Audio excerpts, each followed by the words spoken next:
عودة غوار الأصدقاء هو مسلسل اجتماعي سوري درامي أنتج وعرض في العام 98. يتحدث عن مواضيع اجتماعية واقتصادية وإنسانية من بطولة دريد لحام وناجي جبر وحسام تحسين بيك. الأصدقاء الثلاثة وعدد من الممثلين السوريين. المسلسل مرتبط بشكل غير مباشر بمسلسلات دريد لحام القديمة التي ظهر بها بشخصية جوار الطوشة في السبعينيات من القرن الماضي، وكان هذا المسلسل بمثابة عودة جديدة للشخصية في الوقت الحاضر زمن عرضه. تدور قصة المسلسل عن جوار الذي تقتل زوجته ويتهم بقتلها ويدخل للسجن مدة 20 سنة، ويخرج ليبحث عن ابنته فيجدها ويثبت لها بطريقة ذكية أنه شريف وبريء من أي تهمة. ويتخلل المسلسل أحداث إنسانية واجتماعية مختلفة، ولا بد من النكهة الكوميدية الطاغية على المسلسل. والآن وبعد 27 سنة من عرض المسلسل سوف نعرض لكم كيف أصبح الممثلين. وفي البداية نبدأ بالفنان دريد لحام الذي لعب دور غوار مواليد 1934. ممثل كوميدي ودرامي سوري من مواليد دمشق القديمة، عرف بالبداية بشخصية كارلوس عازف الجيتار المكسيكي الذي يغني بالإسبانية والعربية، إلا أنه اشتهر خاصة بشخصية جوار الطوشة الكوميدية التي أداها في معظم أعماله الفنية. غوار الطوشة هو الاسم الذي اقتبسه دريد لحام من أحد الأشخاص الذي كان يعرفهم، فقد كان اسمه جوار، فأعجب دريد هذا الاسم فاختاره وزاد عليه الطوشة ليكون اللقب المثالي لجميع ما كان يقوم به جوار في أعماله.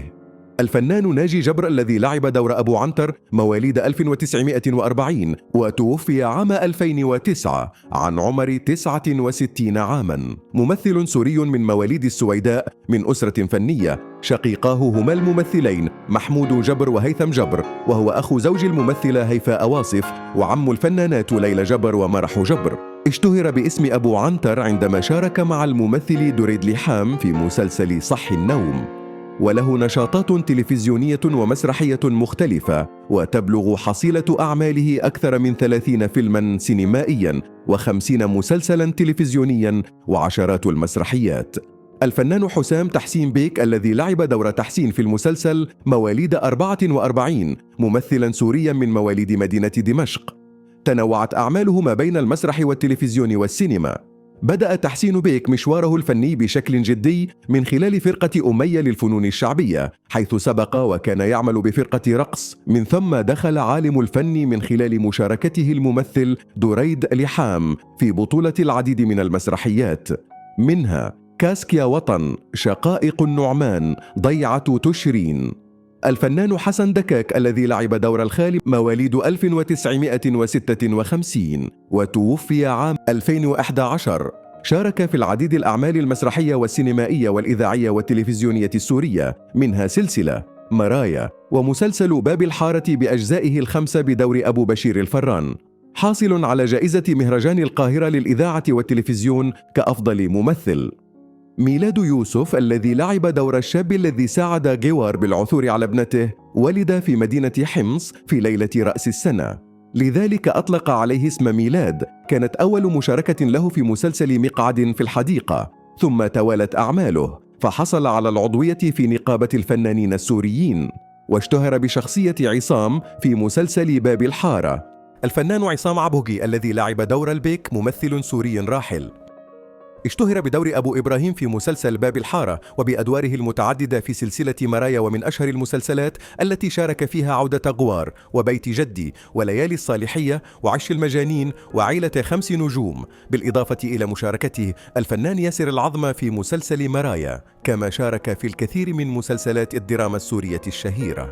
برناديت حديب التي لعبت دور زوجة غوار، ممثلة لبنانية من مواليد 67، بدأت مشوارها الفني مع المخرج روجيه عساف في مسرحية العصفورة السعيدة، والتي كانت بطلتها كانت راقصة في فرقة فيرلوكلورية وممثلة في عروض كثيرة، والرقص هواية قديمة عندها، وكانت ترقص في المدرسة وفي برامج عالم الصغار التلفزيوني.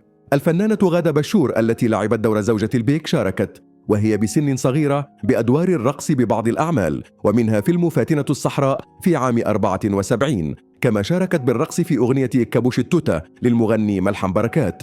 توقفت لفترة وعادت للتمثيل مجددا بعام 88، فأدت أدوارا مهمة في أعمال اجتماعية معاصرة وفي الأعمال الكوميدية، وجسدت شخصية المرأة القوية المسيطرة على الرجل في الكثير من الأعمال التلفزيونية، كما جسدت شخصية الداية الشعبية في أعمال البيئة الشامية، ومنها مسلسل بيت جدي.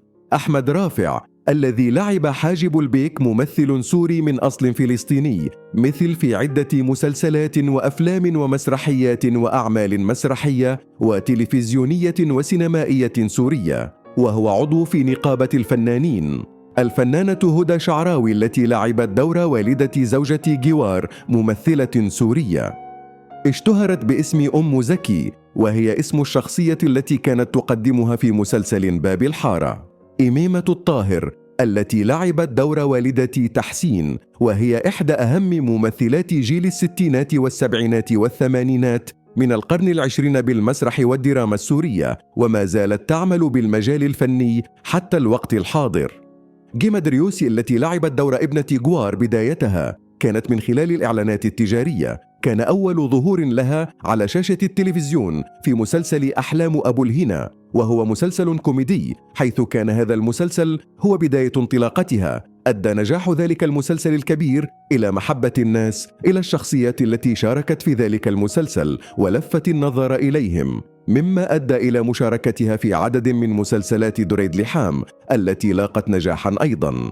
وظهرت في مسلسل عودة غوار الأصدقاء الذي أعطى لها مساحة كبيرة خلال 10 حلقات تجسد فيه دور ابنته أمل الطوشي. جيهان عبد العظيم التي أيضا لعبت دور الصبية التي ساعدت جوار بالبحث عن ابنه من مواليد حلب عمرها 49 سنة، شاركت ببدايتها في لوحات استعراضية للرقص الشعبي في مهرجان الأغنية السورية. كانت بدايتها الفعلية في التمثيل عام 93 في مسلسل الجذور لا تموت، وتوالت أعمالها الفنية بعد ذلك، وقدمت العديد من الأدوار والشخصيات. جاءت فرصتها الحقيقة في مسلسل أشواك ناعمة للمخرجة رشا شربتجي. سوسن ميخائيل التي لعبت دور فطينة أخت تحسين، ومن بعدها تزوجت شخصية أبو عنتر عمرها 56 سنة. ولدت لعائلة تعود بأصولها إلى لواء إسكندرون، خريجة كلية الآداب جامعة دمشق. قسم المكتبات بدأت مشوارها من خلال فرقة أندلسيات للفنون الشعبية، وانطلاقتها في مجال التمثيل كانت عام 95 من خلال مسلسل يوم بيوم للمخرج باسل الخطيب، وتلقت دعما من الفنان دريد لحام التي كانت أحد أعضاء فرقته، وشاركته بعدة أعمال منها أحلام أبو الهنا ومسرحية صانع المطر والعصفورة السعيدة، وقدمت ما يقارب 100 عمل فني حتى الآن. تزوجت مرة واحدة فقط ولم ترزق بأبناء. وإلى هنا ننتهي من هذا الفيديو، ونتمنى منك وضع رأيك بالتعليقات لأنه يهمنا، ولا تنسى الاشتراك في القناة.